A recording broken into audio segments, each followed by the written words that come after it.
Hey guys, it's Janae here, back with another tutorial. I'm so excited about this one. I've been dying to try the watercolor technique forever. I tried it on a synthetic wig last week and it was an epic fail. This week I tried it on a human hair wig and it worked and it was bomb. So here, this is what I used. I used the Adore semi-permanent hair color. I used platinum blonde human hair wig. This is a container that I got from like 99-cent store, and I also use an electric tea kettle because I'm doing this at the salon.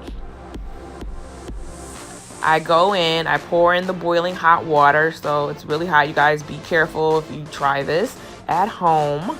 Make sure you don't burn yourself. So I'm adding in about half of the bottle of the copper brown, and then I'm going to add in a full bottle of the Paprika.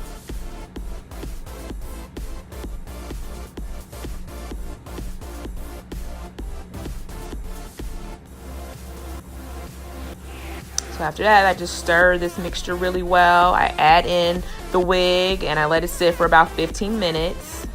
I go back in and I add more boiling hot water.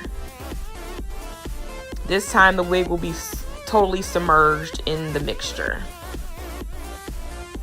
And I let that sit for another 15. So altogether, this wig sat in this mixture for 30 minutes.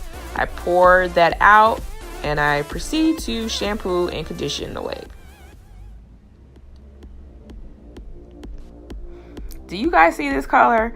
I mean, for real, I am shook. This color came out so rich and even and pigmented. Like even the lace did not stain. Like, how is that possible? Like, honestly, I can't. Like, this has blown my mind. Like, I will be dying. Like, track hair and wigs like this from now on because it's so easy and the color comes out so bomb. So from this point, I just like comb through it. I let it sit overnight. I let it air dry, and then the next day I cut it into a bob, and then I went ahead and just flat ironed and added some loose beach waves, and this is how it came out, you guys. Can you guys see this color? This color is amazing. If you like this tutorial, please give it a thumbs up and subscribe, and I will check in with you guys later. I'm shook.